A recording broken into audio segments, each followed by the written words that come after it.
छह powerful candlestick pattern के बारे में बताने वाला हूं इस वीडियो में, तो वीडियो मिस मत करना एंड अपने नोट्स जरूर बनाना भाई। आओ वीडियो करते हैं गाइस स्टार्ट। इस वीडियो में हम बात करने वाले हैं 6 मोस्ट इंपॉर्टेंट कैंडलस्टिक पैटर्न के बारे में, जिन्हें हर एक बिगनर ट्रेडर को पता होना चाहिए। Bullish rejection candle, bearish rejection candle, morning star candlestick pattern, evening star candlestick pattern, bullish engulfing और bearish engulfing. Generally beginner trader सिर्फ कैंडलस्टिक को देखकर ट्रेड में एंट्री लेते हैं। अगर आप ऐसे करते हैं तो आप कभी भी प्रॉफिटेबल नहीं हो पाएंगे, क्योंकि चार्ट्स पर सिर्फ कैंडल का फॉर्मेशन इंपॉर्टेंट नहीं होता। जब तक आप उस कैंडल को प्राइस एक्शन के साथ नहीं जोड़ेंगे, तब तक आपको रिजल्ट नहीं मिलेगा।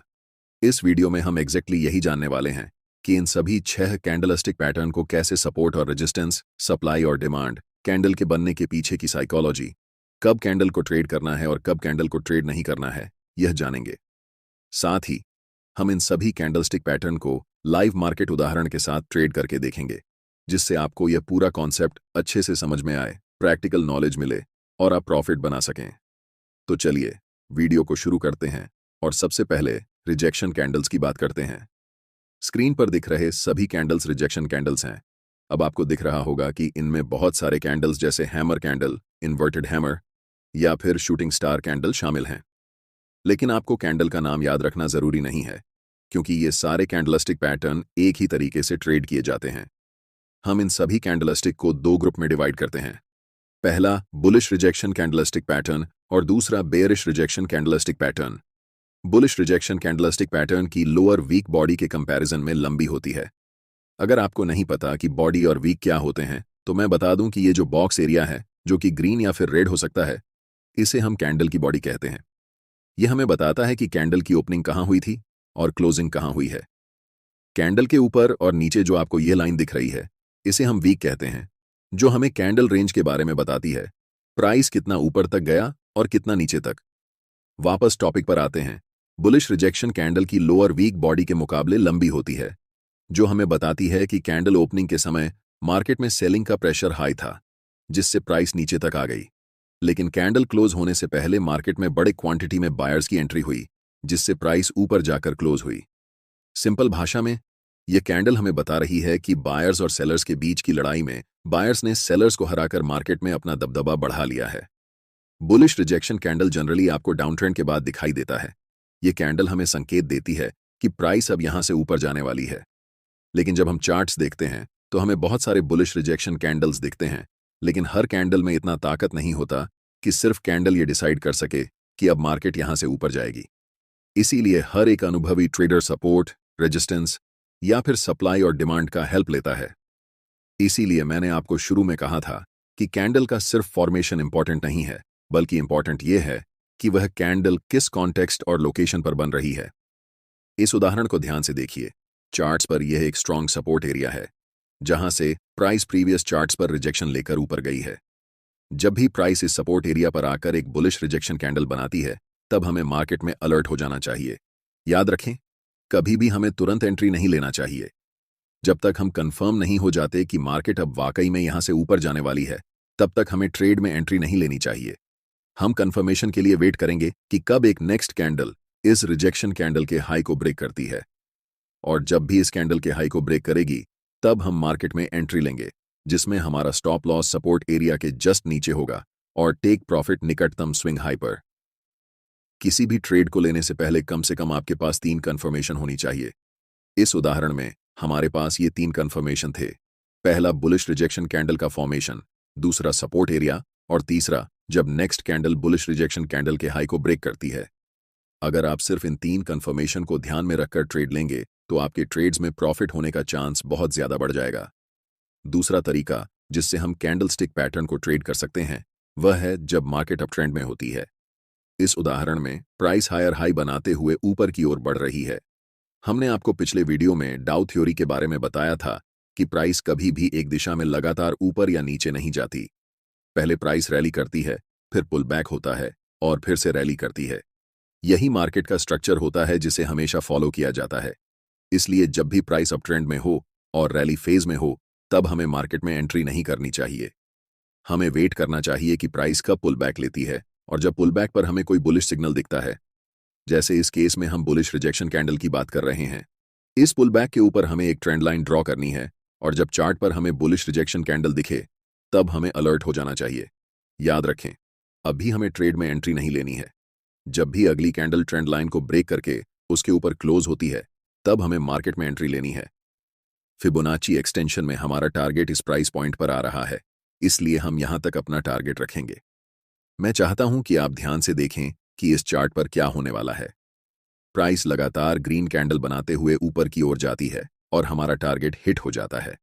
मैंने जो आपको इतना सारा चीज बताया, इससे आप सिर्फ बुलिश रिजेक्शन कैंडल में ही नहीं, बल्कि जितने भी प्रकार के बुलिश कैंडल्स होते हैं, जैसे morning star, bullish engulfing, hammer candle आदि, सभी कैंडलस्टिक पैटर्न्स के साथ इसे अप्लाई कर सकते हैं। अब इसके ठीक उलट हम बेयरिश रिजेक्शन कैंडल को ट्रेड करना सीखते हैं। इस उदाहरण को ध्यान से देखें। चार्ट पर यह एक पोटेंशियल रेजिस्टेंस एरिया है जहां प्राइस पहले रिजेक्ट होकर नीचे की ओर आई थी और फिर से वापस उसी लेवल के पास प्राइस जा रही है। हम वेट करेंगे कि कब प्राइस इस रेजिस्टेंस एरिया पर एक बेयरिश रिजेक्शन कैंडल बनाती है। कैंडल के फॉर्मेशन के बाद जैसे ही अगली कैंडल उस कैंडल के लो को ब्रेक करेगी तब हम मार्केट में सेल पोजीशन के लिए एंट्री लेंगे। यहां भी हमारे पास 3 कंफर्मेशन हैं। पहला, कैंडल का फॉर्मेशन। दूसरा, हमारे पास एक स्ट्रॉन्ग रेजिस्टेंस एरिया है। और तीसरा, जब बेयरिश रिजेक्शन कैंडल का लो ब्रेक होता है। इसलिए इस ट्रेड में एंट्री करना हमारे लिए कम रिस्की है और यहां पर हमें प्रॉफिट होने के चांसेस ज्यादा हैं। अगली उदाहरण में प्राइस लोअर लो बनाते हुए नीचे की ओर जा रही है, जिसका मतलब है कि प्राइस क्लियरली अभी डाउन ट्रेंड में है। ऐसी सिचुएशन में जब डाउन रैली चलती है तो हम उसे चलने देंगे और बीच में एंट्री नहीं लेंगे। हम वेट करेंगे कि प्राइस कब रिट्रेस करके ऊपर की ओर आती है और जब प्राइस ऐसा करेगी तब हम पुल बैक के नीचे एक छोटी ट्रेंड लाइन ड्रॉ करेंगे। जब वहां हमें कोई भी स्ट्रॉन्ग बेयरिश कैंडल दिखेगी, इस केस में हम बेयरिश रिजेक्शन कैंडल की बात कर रहे हैं, तो हमें अलर्ट हो जाना है। और जब भी अगली कैंडल उस ट्रेंड लाइन को तोड़कर नीचे क्लोज होती है तब हमें मार्केट में सेल पोजीशन के लिए ट्रेड एंट्री लेनी है। इसमें हमारा पहला टारगेट नजदीकी स्विंग लो होगा और अगले टारगेट के लिए हम फिबोनाची एक्सटेंशन का उपयोग कर सकते हैं। अब बात करते हैं बुलिश इंगुल्फिंग कैंडलस्टिक पैटर्न की। ये कैंडलस्टिक पैटर्न 2 कैंडल्स से मिलकर बना होता है, जिसमें पहली कैंडल रेड कलर की होती है और दूसरी कैंडल ग्रीन कलर की। ग्रीन कैंडल का आकार पहली रेड कैंडल से बड़ा होता है। इस कैंडल के पीछे की साइकोलॉजी ये होती है कि सेलर्स मार्केट को डोमिनेट कर रहे थे, जिससे प्राइस नीचे गई। लेकिन एक खास प्राइस लेवल को टच करने के बाद बड़ी मात्रा में बायर्स की मार्केट में एंट्री होती है और प्राइस को पिछले रेड कैंडल के ओपन से ऊपर जाकर क्लोज करती है। इससे यह तय हो जाता है कि बायर्स और सेलर्स की लड़ाई में बायर्स ने मार्केट में दबदबा बना लिया है, जो संकेत है कि प्राइस अब यहां से ऊपर की ओर जाने वाली है। चलिए इस उदाहरण से समझते हैं। यह एक सपोर्ट एरिया है जहां पर प्राइस कई बार आकर रिजेक्ट हुई है। इसलिए अगली बार जब भी प्राइस इस लेवल पर आकर एक बुलिश इंगुल्फिंग कैंडलस्टिक पैटर्न की फॉर्मेशन करती है, तब हमें मार्केट में बाय पोजीशन में एंट्री के लिए तैयार रहना चाहिए। जैसे ही अगली कैंडल ग्रीन कैंडल के हाई को ब्रेक करती है, हमें एंट्री लेनी है। हमारा स्टॉप लॉस सपोर्ट लेवल के नीचे होगा और टारगेट लास्ट स्विंग हाई तक रहेगा। इसी का ठीक उल्टा है बेयरिश इंगुल्फिंग कैंडलस्टिक पैटर्न, जिसमें पहली कैंडल ग्रीन होती है और दूसरी कैंडल रेड। रेड कैंडल का आकार पहली ग्रीन कैंडल के मुकाबले बड़ा होता है। इसका मतलब यह है कि बायर्स और सेलर्स की लड़ाई में सेलर्स ने बायर्स को हराकर मार्केट में अपना दबदबा कायम कर लिया है। जब ऐसे कैंडल्स किसी रेजिस्टेंस लेवल के पास बनते हैं तो इसके बहुत ज्यादा चांसेस होते हैं कि प्राइस यहां से नीचे की ओर गिरने वाली है। ऐसे समय में जैसे ही अगली कैंडल उस बड़ी रेड कैंडल के लो को ब्रेक करती है, हमें सेल पोजीशन में एंट्री लेनी चाहिए। हमारा स्टॉप लॉस रेजिस्टेंस एरिया के ऊपर होगा और टारगेट सपोर्ट लेवल या फिर रीसेंट स्विंग लो तक रहेगा। अब बात करते हैं मॉर्निंग स्टार कैंडलस्टिक पैटर्न और इवनिंग स्टार कैंडलस्टिक पैटर्न के बारे में।